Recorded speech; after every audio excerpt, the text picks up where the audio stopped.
Hey everyone, and welcome into the Reload podcast. Along with Nathan Gilsleider and Marshall Scott, I'm Justin Southwell, and we're back to talk about the spring sports, the diamond sports, if you will.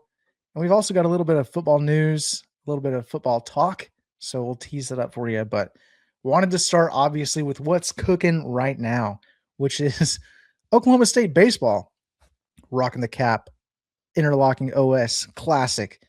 What else is classic? Catching fire at the end of the season, heading right into the regionals.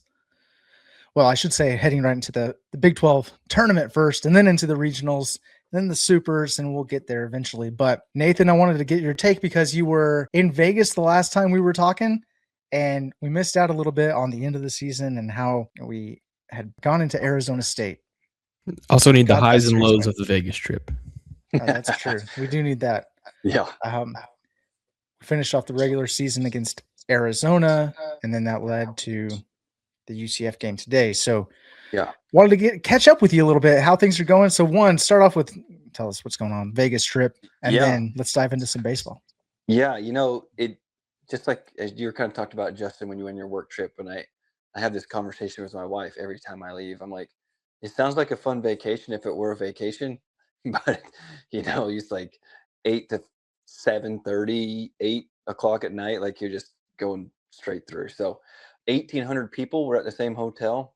So, that was just like herding cattle in and out of rooms and, all the stuff. So it was good. Obviously Vegas is fun, a lot of stuff to do, but I wish I had better stories than that, but there really wasn't a lot. It's work, man. It's work. I know we had a lot to do. We had some new stuff coming up with work, and so I actually had to pay attention and be on time and do all the adult things. So Yeah. unfortunately, there's not much there. So, but yeah, it's good. Vegas is always good. It's incredibly hot, which here it's been a little bit colder, right? So then you get there and it's like 106, and you're like, holy smokes, I forgot what the summer is supposed to feel like. So. Did you guys get to go out to a nice dinner or anything like that? Yeah, we went to a nice dinner one night, which is always fun, right? And you had like a couple higher ups from nationals that were there, and got to ask them some questions, and so that was good. But yeah, nothing more than that, honestly. Played cards a few nights. There's nothing more demoralizing than when you just look at like a little 5'6" lady just take all your money, and just sit there and just take it all in from you. You just, what are you gonna do? But no, it was fun. It was fun. Marshall, you mentioned you're planning a trip with your wife to Vegas pretty soon. So got it locked in. We locked in. Do you have like Monday. plans on where you're going to eat and all that kind of stuff? Like, no, I haven't gotten that far yet. Gonna see some shows. Got a couple of shows in mind, or she's got a couple of shows in mind that she's interested in. So yeah, we'll sort of figure the rest out. But good thing is we're actually going now. So oh yeah, baseball's all we're talking about. Yeah, so, yeah. Baseball. Vegas baseball, Oakland A's. Arizona, close to bases. There you go. We're getting there. I soft toss that up for you, but it wasn't a soft toss at all. Yeah, knock it out. No, but yeah. So the Arizona series, they stumbled out of the gate on the Friday night, or it was Thursday night actually. They bumped it up a night, and honestly, it just wasn't like up to snuff competitively. And Coach Holiday kind of talked about that, like, yeah, everybody's tired. Like we're towards the end of the season. Like guys are beat up. He talks a lot about competitive endurance. And usually what he means by that is just like being able to lock in to do your job at the moment, push yourself past the physical. You know what I mean? Is what most coaches talk about. But they did a really good job of bouncing back the next two nights and getting wins that they needed to get.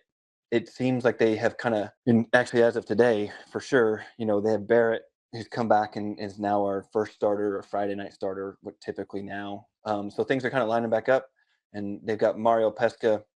He's built up now, and he's kind of in the bullpen. He's kind of like that guy to come in and get you 2 to 3 strong innings. Now that Stormy's is our Sunday starter. So you're just kind of rounding into shape. And, on the offense, O State Daly does such a good job. He's been talking about this for a while. With this team, there's no bigger correlation to offensive production than strikeouts. Like, I think the number he came to is like 15. Like, if this team keeps it under 15 strikeouts, they usually hit really well. If they get over 15, I think it was the number.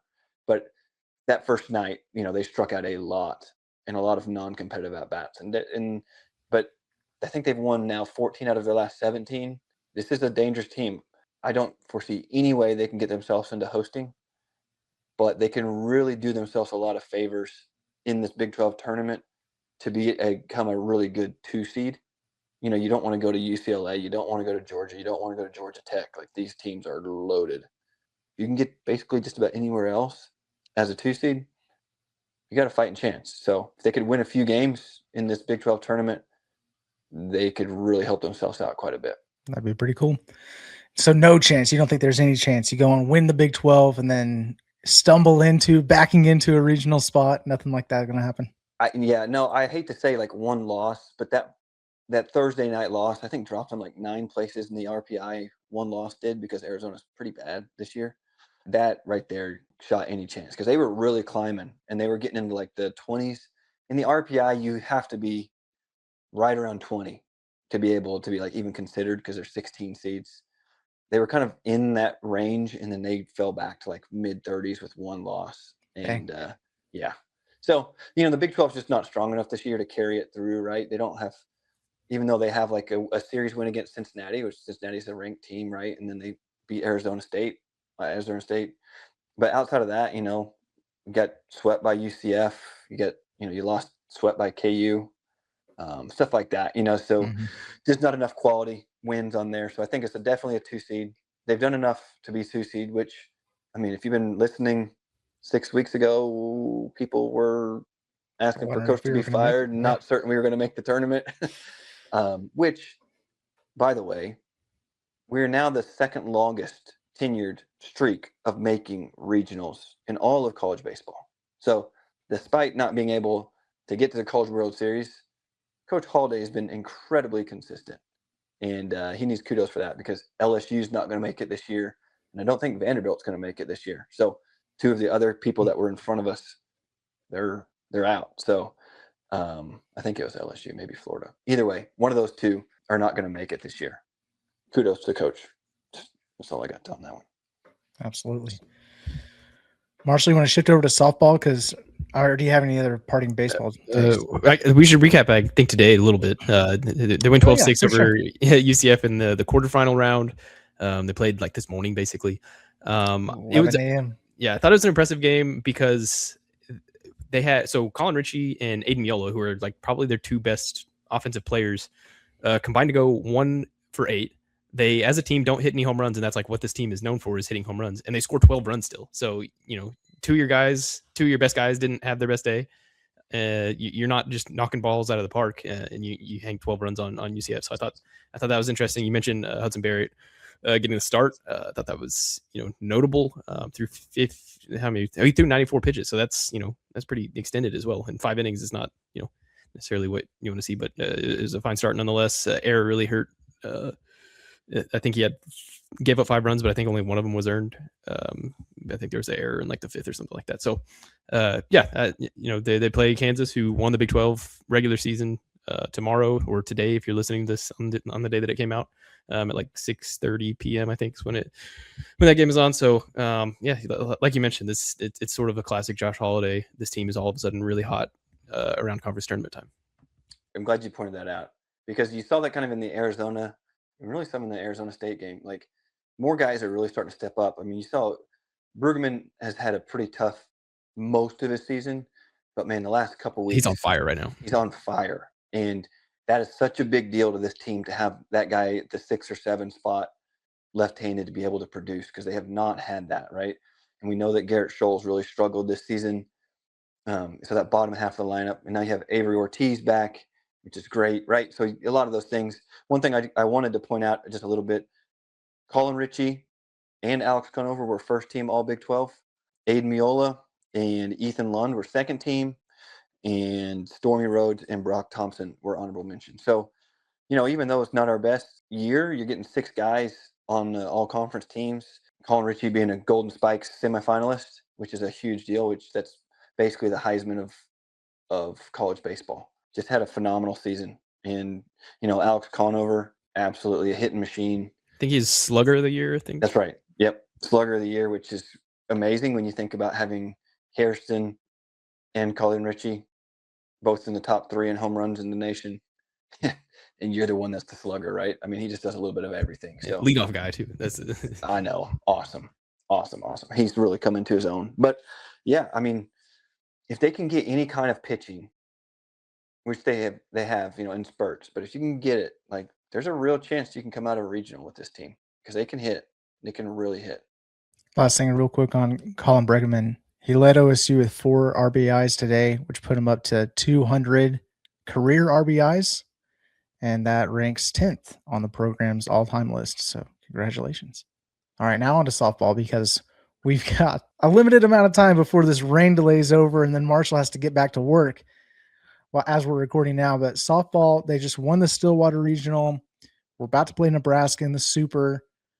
Marshall, what's been going on? I know that there's at least a pistols firing article that I saw where you're talking about the 3 storylines that you wanted to hit on for Nebraska, but maybe we can circle back and talk a little bit of the regional that we just won. Yeah, it was one of the more clean regionals that I really remember that they've had. They start with a 16-0 game against Eastern Illinois, and it was bad. And you obviously never really know, sort of what that's going to look like whenever a team comes from a small conference. But I think they're from the Ohio Valley. I think they were like 23-1 in the Ohio Valley, and they just straight up, with all due respect, did not belong in the same softball field as Oklahoma State. Like it was not good. And then even like their little loopers that Oklahoma State, they'd hit a little looper over the first baseman or third baseman, and it would just land fair. Like it was. They were getting outskilled, and then like luck wasn't going their way either. It was pretty rough for Eastern Illinois. So, that was what that was. But then, they go on and they beat Stanford twice in a row as the team that they lost to at the beginning of the year. I think in that beginning of the year, those 2 games, they scored 2 runs on Stanford. They scored 18 runs in 2 games against Stanford, this past weekend. So I think it's really big for them to win that first game. What day was that? Saturday. And then it was obviously really big for them to win that first game Sunday because in that Sunday scenario, it's kind of like, okay, so do you pitch Ruby in the first game, but then if you lose that first game, then you're going to have to ask Ruby to like pitch another 7 innings. Like that's probably how that was going to go. So they just went ahead and pitched her. Kenny was like, said that Carrie Eberly, the pitching coach, was sort of on him all night, like texting him like, hey, what are we doing? Like, who should I tell? And stuff like that. And Kenny just said he ignored her for until the morning. And then he just called her and was like, hey, we're going to go with Ruby. And that's what they did. And she was nails again. Yeah, big regional from Amanda Hassler, who Tyler wrote a really good feature about her that went up on the site today. I forget what it was, but she hit like astronomically, like in the 700s or something like that in the regionals. So it was super clean. You mentioned that they're playing the Supers in Lincoln right now, another team that they've already played this year. I wrote a 3 storylines post. I just found that Hassler averaged 777. That's across all 3 regional games. So that'll do. I think you'll take that. 3 storylines for the Nebraska Regional. Ruby returns home, and it's an elite pitching matchup. That's sort of 2 storylines in one. But Ruby from Nebraska, she goes home. Jordy Ball, if you guys remember the OU pitcher Jordy Ball, now Jordy Fromm, she's at Nebraska.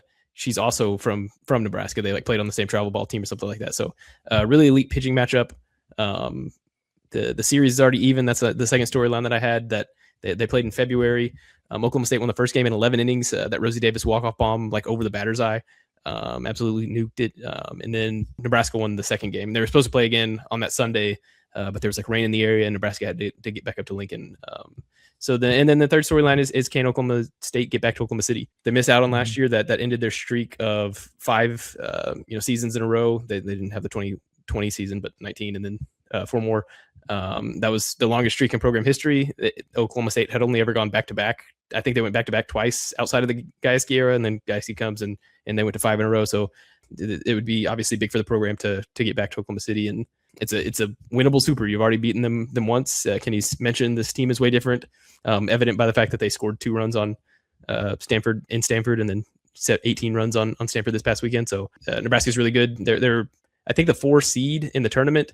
But in a lot of the rankings, they're the number 1 team in the country. Kenny said he's been voting them as the number 1 team in the country, but the Big Ten is not a very good conference. So it's like the seeding's pretty RPI based. So it should be a really fun regional. I thought we'd get to sort of live commentate in a way on some of it tonight, but the weather said otherwise. Yeah, softball, they've got to have some kind of weather delay. You never start on time. Every game around this time of year is going to end up like the 2011 Tulsa game for football. It's just late nights.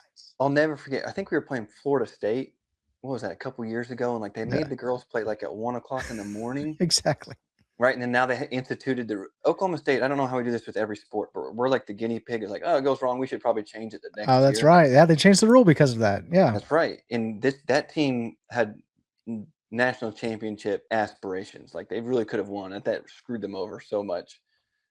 Man, I'll never. I remember I was like, holy smokes, these girls are having to play at 1 o'clock in the morning. Like this is wild. We need to find a list of those type of things because like Oklahoma State in some ways killed the BCS with how 2011 shook out.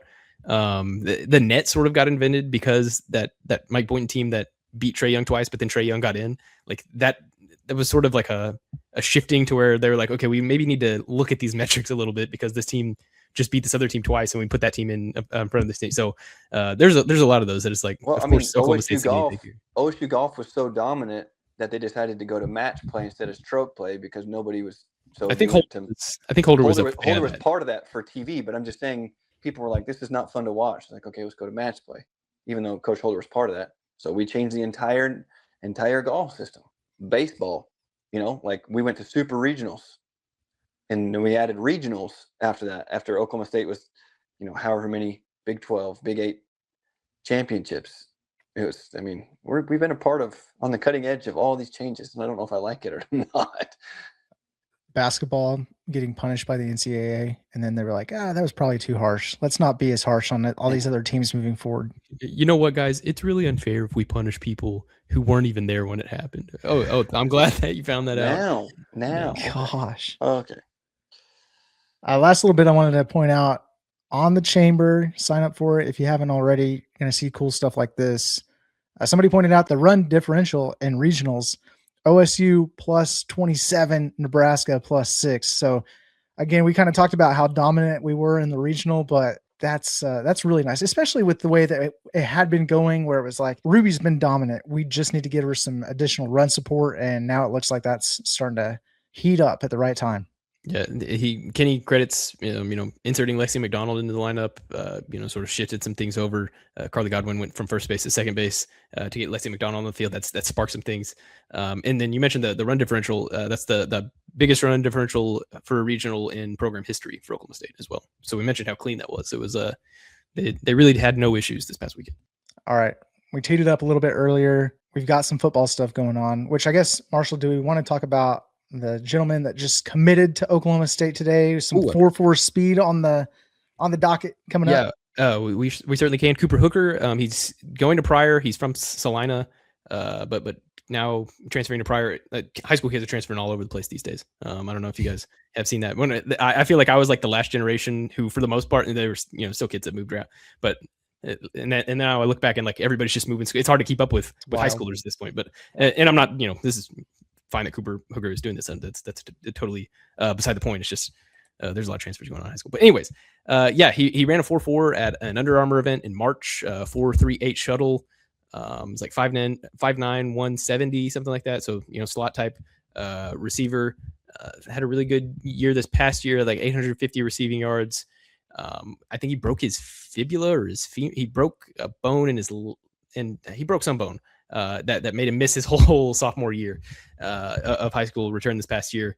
And then, I think after he ran that 4.4, sort of the recruitment started picking up a little bit. I think he was an Oklahoma State fan growing up. I'm going to try and talk with him. Dakota Gregory, who used to work for me, actually like coached him playing baseball at one point because Dakota's from that area. So I'm going to try to talk to him maybe after his visit at the end of the month. But second recruit that they picked up in the class, it's a guy that Eric Morris, I think, likes a lot. Small town Oklahoma, that's like check mark. Speed, check mark. And then he's a switch hitting shortstop. So it's like, Eric Morris loves him some of that as well. So I think the recruiting news is about to start rolling a little bit. They're really on the pursuit of especially some in-state guys. So that's going to continue to pick up as we roll into the summer. I actually just texted a few people about him, and they were talking. They said, hey, really shifty, great route running, really, really good ball skills. Honestly, the only unknown is just he's small and he's not played, he played at Salina, so he's trying to move up a little bit, go to Pryor, things of that nature. It's just kind of like, hey, that's kind of the unknown. But that's where Oklahoma State has lived for a while. That's where Coach Morse has lived for the last handful of years of finding these kids. And he seems to be a really talented player. Just maybe a little bit undersized and under recruited, like you said, Marshall. Some of these injuries and things like that, sometimes that happens. So it's good to get. It's always good to get in-state guys, right? Coach Morris and staff to get that rolling. And Morris, he's got Miles Coleman on the team. He's got Chris Barnes on the team. So like this is in him himself being a smaller receiver, it's pretty obvious he doesn't really put a whole lot of stock into maybe height, but 4.4 speed will take. If you can play, you can play, right? There's limitations to things you maybe can do, could do. Maybe won't be mossing guys Des Bryant style, but that's right. But you can find it. If you can play, you'll find a spot. There's no doubt about it. Another one that has happened since the last time we were on the podcast. OSU landed a former Miami safety, Markeith Williams. Looks like he's a former 4-star DB. He has 3 years of experience. Maybe a little bit undersized for safety, 6 foot 170. So maybe playing corner. I don't know. But whenever you guys saw that, I mean, obviously coming later, post spring portal, kind of a weird deal here. What was your initial reaction whenever you saw this? We're getting another guy coming in from Miami all of a sudden. And they got the Youngstown guy as well. They got 2 DBs. Mm-hmm. There you go. That's right. Yeah. So I think I even texted you guys this. And I was like, yeah, that's not real, like, convincing. It's kind of like you get through spring, you finally get to take a deep breath, you reassess your roster and be like, hey, what are some things we need depth at? And they clearly felt that DB was an area they needed some depth, right? And to their credit, they were able to go get a couple guys. But yeah, I don't know. Didn't make me feel like great about the DBs going into the year if you're going to take a couple. But I mean, maybe it's just maybe it's nothing more than they view it as a depth piece in special teams and all, you know what I mean? So it could be nothing. But that was like my first initial was like red flag. I haven't read up a ton on Williams. That happened while I was at softball. Kyle Cox wrote that for our site. But Piper, the Youngstown State guy. So whenever I went and looked at that, they only have 6 corners listed on the roster, which is maybe they feel good about 3 or 4 of the guys that they got, and they're just like, hey, there's not maybe depth here that we need. So the Piper, the Youngstown State guy is sort of interesting. He played 1 game at Youngstown State this past year. Previously played at like Western Illinois and Western Michigan, or Western Iowa. I think it was Western Illinois and Western Michigan. So another sort of speed guy. Like I feel like everybody that Oklahoma State is in on, I find a 40 time, which I'm not sure that's always happening. It looks like like I said, it really does seem like Eric Morris almost sorts these guys by speed, like he's playing on college football. Like that's what I do. So yeah, I think it probably says, just like Nathan mentioned, this is a not the glowingest endorsement of depth in the secondary, but I don't necessarily know that that's a bad thing. They had to build this plane like while flying it. So I think it's probably okay that, they're like, hey, maybe we need 2 more DBs. I think that's fine. That'll work. And then something else I thought would be relevant to talk about is I'm just hearing it on Joel Klatt, Josh Pate. We're all talking about the 24 team playoff and all of the potential that might be happening. It seems like we're throwing this number out there. We're going to potentially vote on it to see if it's the best interest of the college football world. We can dive into our takes about how we feel about a 24 team playoff. Well, Nathan found an interesting graphic on Twitter that showed, hey, let's just say that we had a 24 team playoff since the playoff was introduced in 2014. Now, if it had been 24 teams from the start, 80 different teams would have made an appearance over the last 12 seasons.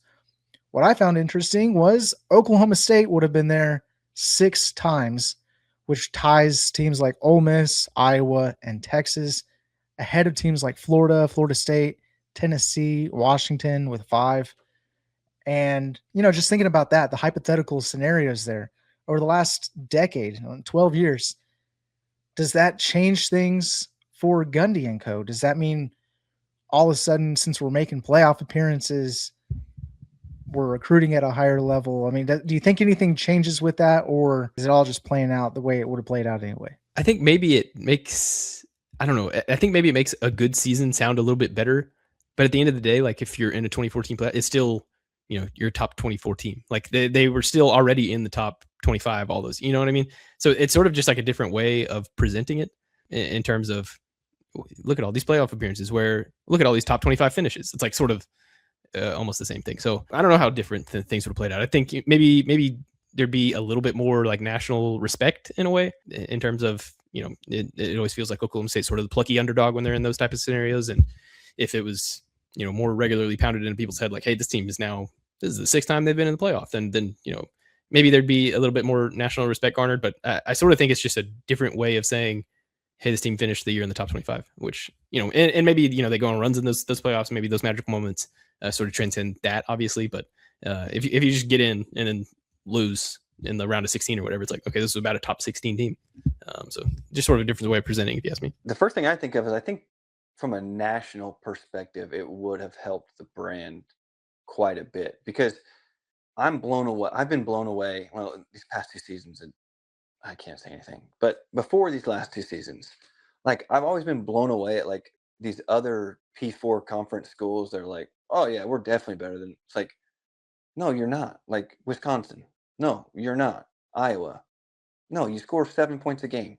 No, you're not better than Oklahoma State. You haven't been, or whatever schools like that, right? That haven't made the playoff, but they're right there. They're really competitive, and they're just like, oh yeah, Big 12.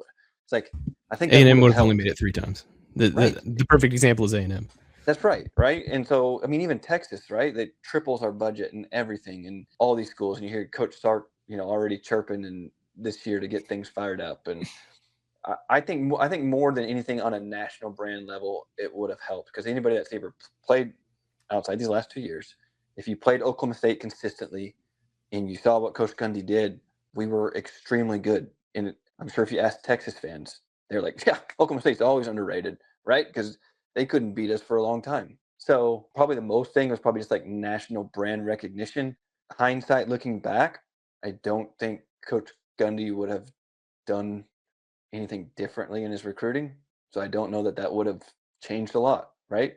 I mean, we should have been in the national championship game and all these other things, and really didn't change much for recruiting. And it's just been on the same. You beat Notre Dame in the Fiesta Bowl and just stays the same, right? So I don't know. Sort of weird it's where it tailed off.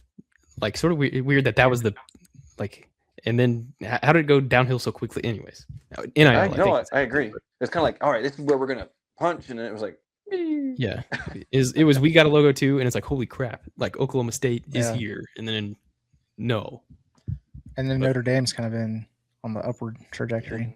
Yeah. I mean, obviously NIL plays a large part in that, but yeah, I think that's probably the 2 things where I look at it. I think would have helped most, because I think we would have won a couple games, right? I think we would have been underseeded. I think we probably would have won a couple playoff games, for just being fair. And that would have helped a lot. And then I think just from a national brand standpoint of, even these schools like Washington and things like that. Like, Washington's been good. Washington's played for a national championship game a couple years ago. And I don't know, have they been a better football team than Oklahoma State the last 15 years? I don't know. Like, maybe. It's not by much. It's definitely by a lot less than people think. So it's just stuff like that. I mean, we beat them in a bowl game, right? Like, they had 3 first-round draft picks on that team, and we beat them. So, I mean, I don't know. That's probably whenever I sent that was probably my thought. I was thinking about too, though, if you got a 2014 playoff, a lot of these playoff games are going to be played on campuses. There's a good chance we've got a lot of games that have been played in Boone Pickens Stadium, generating a little bit more revenue for the university. It's just interesting to see how all of that could have played out, where the dominoes fall after that. But that being said, it sounds like I'm a big proponent of a 2014 playoff, but whenever it comes to putting it into practice and making that a reality, not really for a 2014 playoff. I feel like even 12 is too much. I've been saying this for years. Like, this is like years, like it's been going on forever. But the more we've been talking about playoff expansion, I just think 8 is the perfect number. Just leave it at that. And now we're talking about potentially having 3 times as many as that. It's just like, how many of these teams are realistically going to be competing for a national championship when it's all said and done? So that's my take on it. I don't know if you guys have different takes. I'd be interested to hear what you think about a potential 2014 playoff. Yeah, I don't like 24. I think really the only people that do love 24 are people who can make money off there being 24 teams in the playoff. I think that's sort of where that is to a certain extent. And I don't know. I think I'm team 16. It's a nice clean bracket. I think that either the group of 5 should have its own playoff, or the group of 5 gets at least one automatic spot. That's where I stand. And I think that gets tied at 12 because you're like, ooh, but if you're the 17th, if you're the team that gets left out and your team's 17 because the group of 5 team got in, it's like, okay, like I don't know that I don't feel too bad for you. So I think that that sort of was the case with 12, and I think the argument could be made that no matter how long you expand it, people are going to be pissed off. People are pissed off when they're the 69th team in the NCAA basketball bracket. So I totally get that to a certain extent. But I think I'm team 16. I think you get the conference champions in, you get one group of 5 champion in, and then you fill out the rest. But yeah, I just think 24 is a bit overkill. I think it's crazy to go from we were at 4 for so long, then 12 was like a 3 times multiplier, and then it's like what, double that too. And it's like whoa, like this is all happening rather quickly. So yeah, I think I'm team 16 mainly because I like nice clean brackets. Who needs a bye? It's football. I think I get you play for the 1 seed to get the bye. But I think the wear and tear is such a big aspect of it. I think that's I think everybody needs to play the same number of games. There's no buys with an 18 bracket. Yeah, either. I'm just saying. I like a nice clean 18 bracket as well. But then you can't get a group of 5. Then the group of 5 might as well just become between FCS and FBS at that point, because no group of 5 teams ever getting in an 18 playoff. Yeah, that's a great thought, Marshall. Yes, I agree. Originally, I was like, this is disgusting. Like, who wants this? Then I took a little bit of a deeper dive, and I've kind of changed my mind a little bit on this. And here's a few reasons why. Number one, 24 is still by far the least percentage of teams to make a playoff in sports. Like, it's not even close. So if you look at the NFL, MLB, even college basketball now, right, with the expanded, which that, don't get me started on that, because that they had it perfect. They had the most perfect, most beautiful tournament in all of sports, and they screwed it up. So anyways, so 24, number one, as a Big 12 fan and a Big 12 lifer, we need 24, because I don't know that our representation is going to allow us any other way. Secondly, we have the best sport in all of North America staring us at our face, and we refuse to copy its model. Well, I don't understand why you cannot copy and paste the NFL. I do not understand. Because people keep saying the 24 is going to devalue the regular season. Really? Because my bill for NFL football keeps going up every single year. And it's not because the regular season games are getting less important. No, it's because if you're trying to make the playoffs all the way until the second, maybe even the last week of the year, your team is in the hunt. You have a chance. So you are in, you are bought in, you are watching. So this whole now Northwestern versus Ohio State just lost its luster. It never had luster. That was never going to work. Who cares? That has nothing to do with it. But now you've got the third place team or the second place team in the Big 12 that's now going to continue to stay locked in, rather than saying, hey, if we can't win the Big 12, we're not getting in. Right? And so from that standpoint, I actually think it's going to be better, because that's closer to what the NFL does. The more participants, the greater the fan bases are going to buy in for longer. And then when you're talking about money and NIL, these schools that make the playoffs are getting these exponential payments. Well, now if you make the playoffs, there's more people that have more money. Hopefully that'll continue to divide out the talent pool of the athletes, and maybe that will continue to go out and maybe balance out just a little bit more. And then on top of that, when you're looking at just an overall, you know what? The 24th team is probably not going to win the national championship. But guess what? Neither is the second wild card in the NFC. So, what are we doing? Nobody's really mad at that game. It's another football game. If you actually were to cut down, I think probably at least one game out of the regular season and start the playoff the week of conference championships. That's the first round on your site. I mean, I think it's brilliant. And then you're getting that revenue, you're getting a payment, and then you can host it like a Super Bowl on the Final Four if you want to.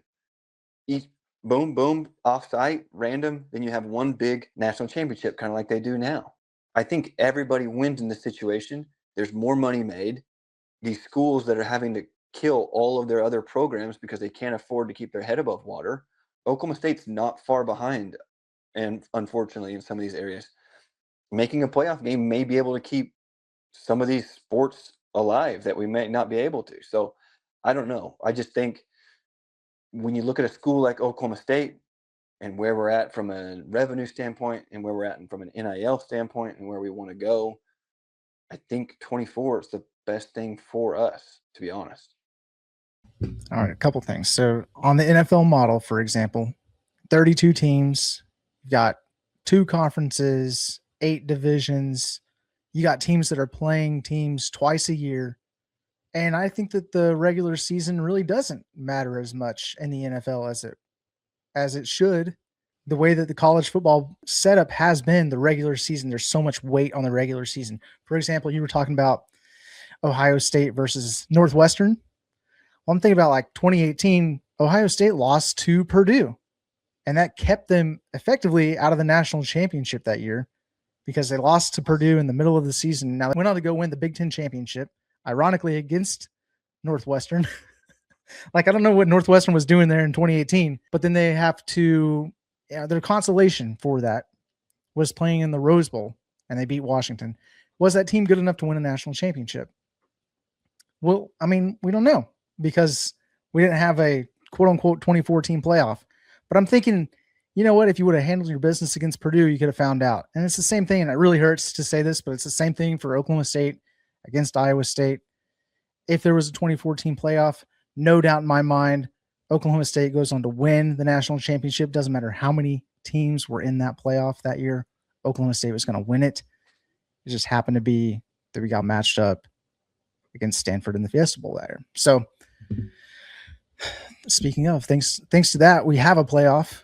But anyway, I digress. I think that it's like the further we get into having more teams in a playoff, the more we're going to devalue the regular season, because it doesn't matter that they lose to Purdue in the middle of the season anymore. They still have a chance to go and play in the playoffs. Versus the Philadelphia Eagles devalued because it's in week 2 rather than week 17.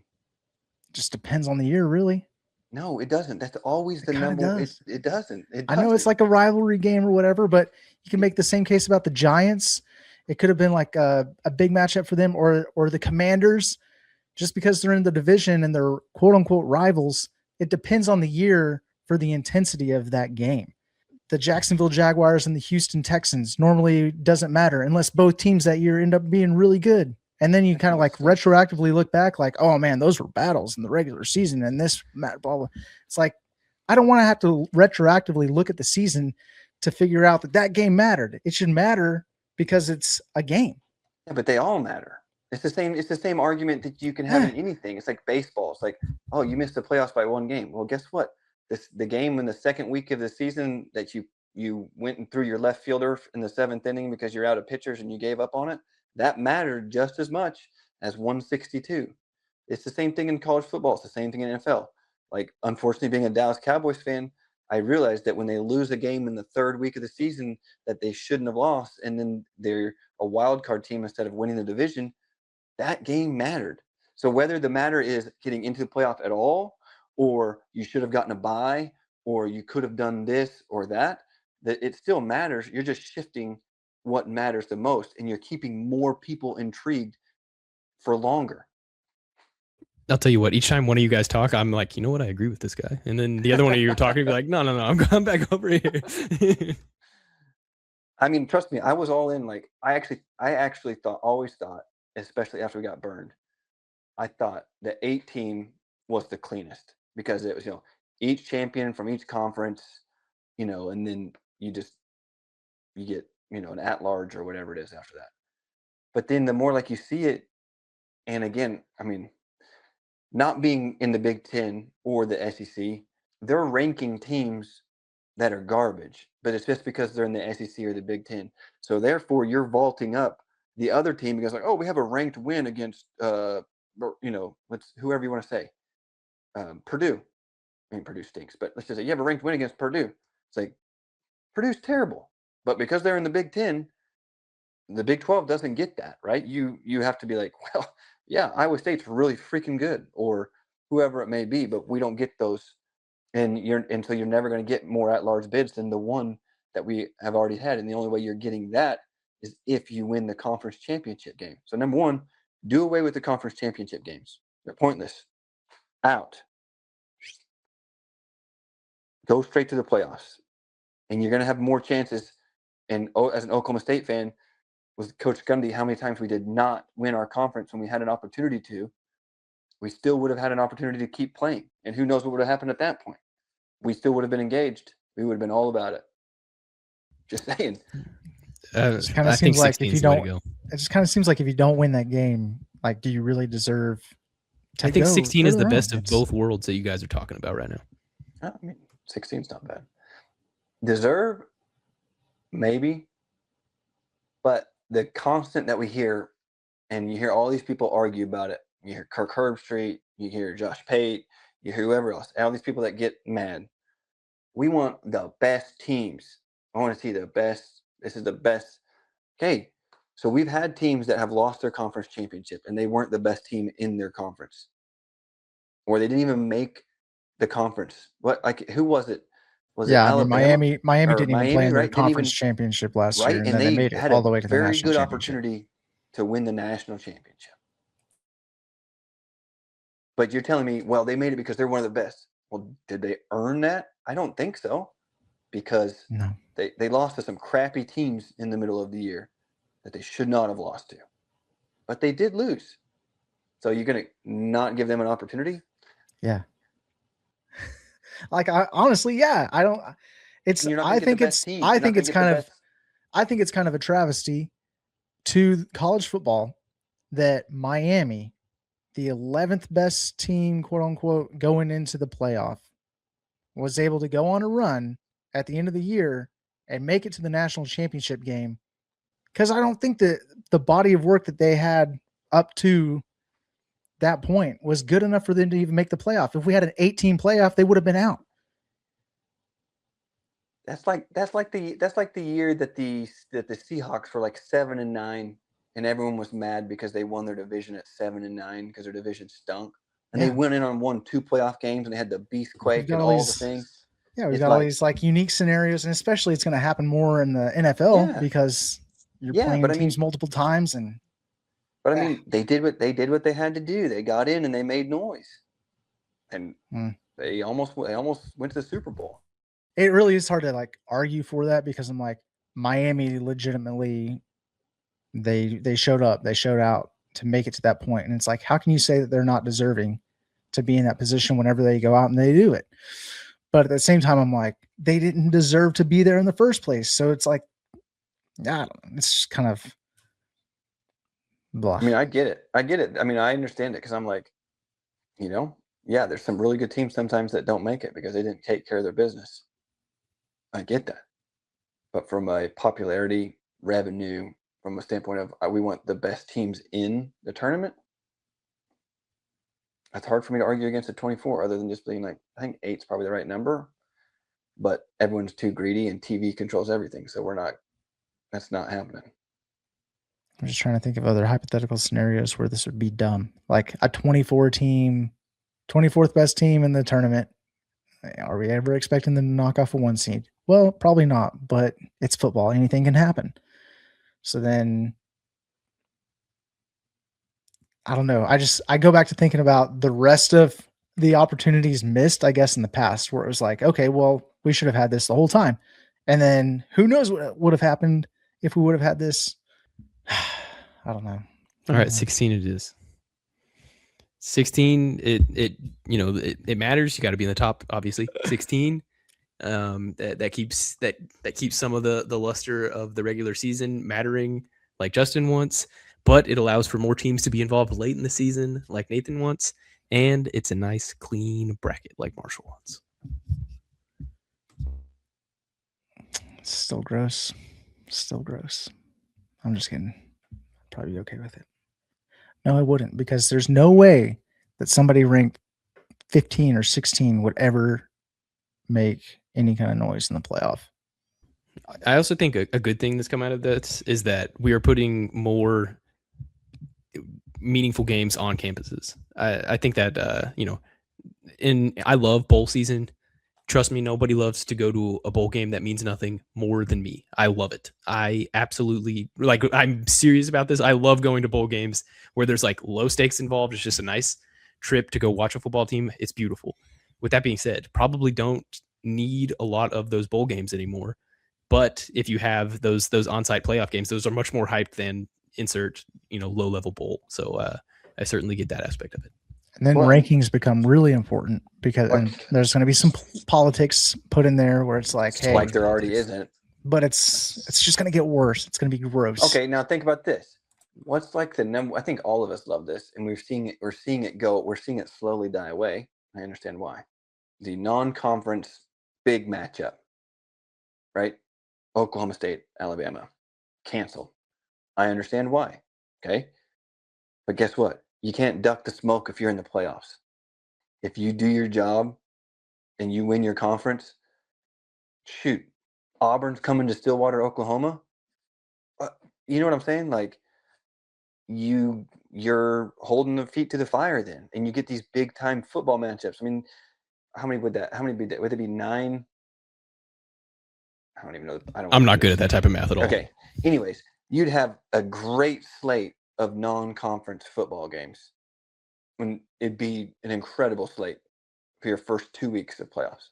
I mean, it would be awesome. Counterpoint, you wouldn't get matchups like that in the beginning of the season, like you saw with Ohio State and Texas. But those are dying. They're not. Nobody's scheduled. Wasn't that an awesome week 1 matchup? It was like, but we're all looking forward to this. Now we don't have the regular season to look forward to. It's just, let's look forward to the playoff. Who's in every freaking 5 minutes on your commercial because of ESPN? Who's in? I don't care right now. It's week 3. Shut up. I mean, the Minnesota Vikings getting that non-conference game really in week 1. You know what I'm saying? Like, that doesn't deter. If we opened up conference and went straight through and he did play, I'm not saying that would happen, but I'm just saying that wouldn't make me any less hyped. And then I'd be like, all right, man, who's our playoff matchup? It's like, oh, sweet. Ole Miss. Let's go to Hotty Toddy. Let's go, man. That would be huge.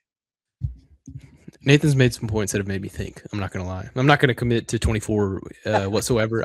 16, it has both of these elements involved. But I will say that Nathan has made me think about this a little bit more than maybe I would have.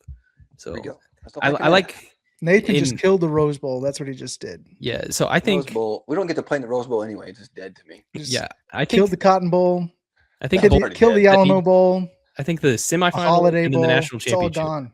Those can be at sites. I think everything else needs to, and I know Nathan keeps comparing it to the NFL. I sort of, because it's like on campus, I sort of liken it to like a nice high school playoff like atmosphere where you're walking around on Friday, everybody's a little bit nervous. Your palms are sweaty, you're wearing your jersey, so knees weak, palms are sweaty. Yeah. Vomit on your shirt already. But still 16. Mom spaghetti. Yeah, agreed. But those are dying off, right? Indiana just won a national championship by absolute cupcakes. And they've been doing that ever since Coach has been there. Lane Kiffin just talked about the same thing at LSU. He said he purposely did it at Ole Miss. They were 22-0 in their non-conference games at Ole Miss. It does not serve anybody in the top 2 conferences to continue to schedule those games. There's lose-lose for them outside of revenue. So now you're going to force their hands. Let's go. Let's play football. Let's roll the ball out there. What happened to the sport I love? It's dying. It's like the little orangutan with the air mask on. It's on life support, man. We're gonna have to do something. It's hilarious. All right. Well, I'm pretty sure softball is about to get started pretty soon. Delays can only last for so long. Marshall, kind of let you get back to that. This pod even ran longer than I thought it would for an off-season pod, of course, thanks to hypothetical situations where we're talking about a potential 2014 playoff in the future and how that's going to change everything. So appreciate you guys hanging with us, enjoying that conversation. Drop your thoughts in the comment section below. I'm sure it's going to be a lot of great takes in there. I'm interested to hear what you have to say. If you would please like, share, and subscribe to show your support. We will see you next time. Keep those pistols firing and remember to reload. Go Pokes.